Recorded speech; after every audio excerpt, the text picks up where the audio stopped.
Hello, my name is Nick Bozovich, and this is my presentation on the emotional intelligence domain, self-management. Before we get into the actual domain, let's start with a short introduction to emotional intelligence, or EI for short. The EI concept was brought forward to businesses and scholars through the writings of Daniel Goleman. His articles and books created and inspired others to dig deeper into what our emotional self and emotional inputs can create. EI, by definition, is understanding our emotion and the emotion of others.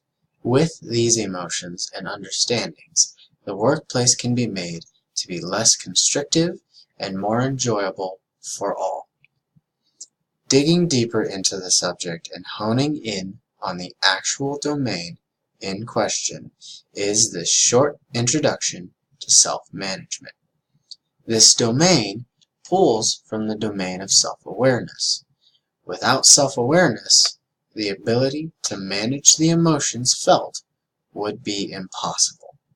Self-management works to create understanding and plans to handle and control emotions that are felt during a workday or week.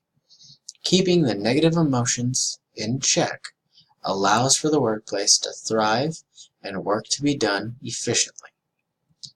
Like each of the other domains of EI, there are multiple competencies found within. Self-management has the following. Self-control. This competency allows the individual to keep their calm and for them to think clearly in any crisis. Being able to control oneself and take their time with assessing a situation can stop a team from chasing a red herring when the actual issue was something else. Transparency. This competency allows leaders and individuals to admit their mistakes and provide a truly open workplace. Leaders and individuals are not the end-all and be-all for any subject, and showing that breeds respect from coworkers and peers. Adaptability. This competency allows for any individual to stay on top of changes that can be created during a project or a workday. Being able to adapt to the situation at hand allows for many pivots and the ability to create efficiencies where there were not any previously. Achievement. This competency focuses on high standards that drive performance for all.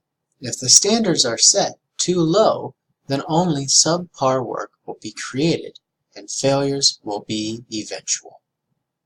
Initiative.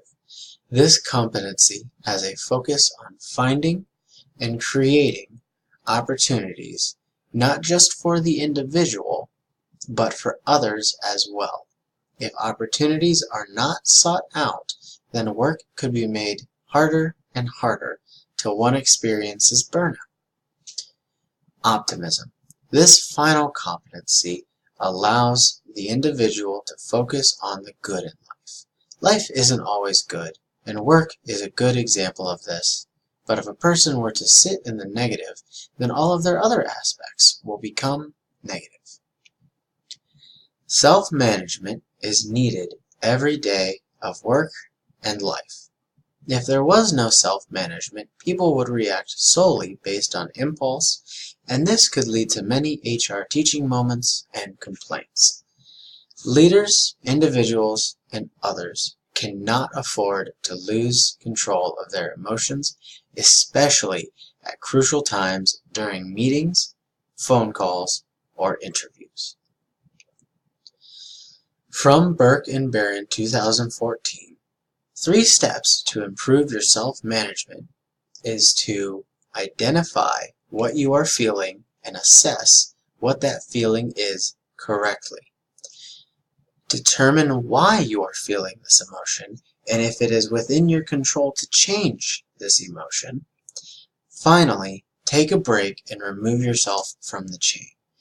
We have more control of situations than we believe, and if an issue or situation has caused us to create a negative atmosphere, a short break will help.